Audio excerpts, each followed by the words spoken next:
Nathan, would it be fair to say this year starting to do well at grinding out victories after the Wakefield victory?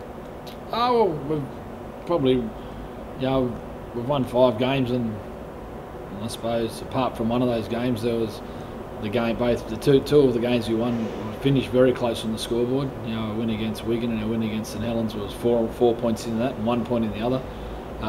2 of our other wins against London and against Wakefield, there was periods in the second half where the contests were very, very close, and we found our way to hang in there and win the arm wrestle and then skip away. But they've all been hard-fought victories, whether the scoreboard suggests it or not. But we're definitely doing a little bit better in key parts of the game than we were at the end of last year. And now, obviously, with Widnes beating Wigan, the surprise victory last weekend for them, you're top of the table. You must be happy with that. Although it's early in the season, it must have been nice to be there. Oh, it's better than other positions, I suppose. But we've got to look at it for what it is, and it is round 6. Leeds and Catlins have got a game in hand as well. But the guys should feel proud from where we are at the moment. But we've got to keep our feet on the ground, and we've got to look. It's a long year, 1, and 2. We've got to keep coming to training and try and maintain improvement and consistency, because I know that there's plenty of sides out there that will continue to improve, and if you don't improve, you'll get left behind. And is that one of your main roles? Obviously, we know you've got a fantastic squad, but to keep it going for as long as possible, is that your biggest troubles to deal with almost? I think consistency for any squad's the key, and we've sort of used a number of players this year through injury, so some of our younger players, in particular in the forwards, have come through and helped, and we've pretty much had a reasonably stable backline, apart from young Aaron Murphy, who's missed a few with injury and is injured again now, unfortunately. We've got a pretty stable backline, which has been good, so the younger players are getting to maintain some footy and improve, and our forward pack's probably changed a fair bit due to injury, but everyone that seems to be going in there seems to be contributing in some way, which is, obviously everyone's got different talents and different positions require different things, but most players that are playing seem to be contributing to the team improving, and that's the key for us. Would it be fair to say you're top without playing your best rugby?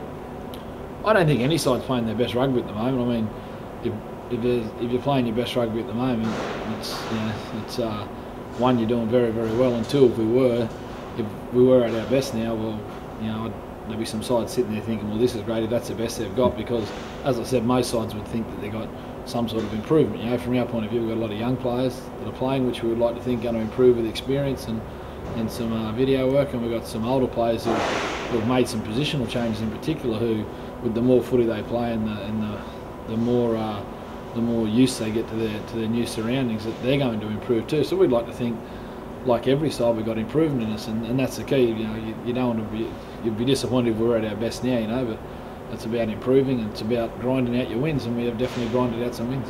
I know last week Luke George and Luke Robinson both missed through illness and injury, and then Aaron Murphy went off as well. What's the team news-wise for this week? Unfortunately for Murphy, he's going to be out for about 4 to 6 weeks, so his start at the club hasn't been a great one for him from a luck point of view. He obviously come over on the back of wrist surgery and missed the pre-season, and then he's got fit, and he's played 1 game, and then he's got his 2nd game on the weekend, and he's a good solid player, Murph, and unfortunately he got hurt.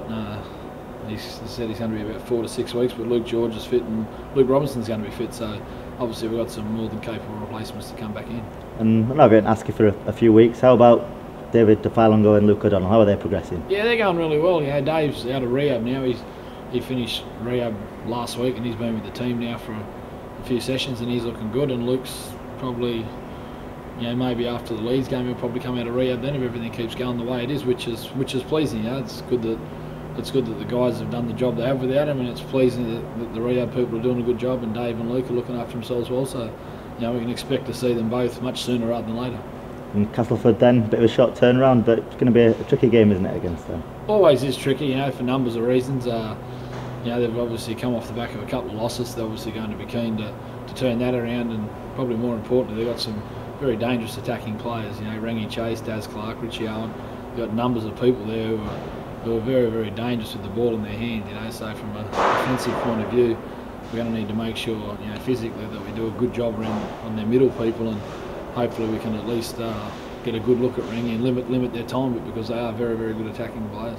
And you must be delighted to see that Emil Ward will be back on Friday, doing what he does best, coaching. Yeah, it's great. It's such a tragic situation, and I think the last thing all parents want to do is not outlive their children, isn't it? And how people respond, everyone responds differently, and I don't know if I'd ever come back. I would know how I would respond, you know. So it'd be great to see Basil back, and I can only imagine how much the players are looking forward to having him back as well. He's the head coach, and you know, the start of the year, you know, their trial form was terrific, and they'd had a great win to start with, you know. So you know, I'm sure him coming back is going to be a great lift for the whole club, and hopefully for Basil too.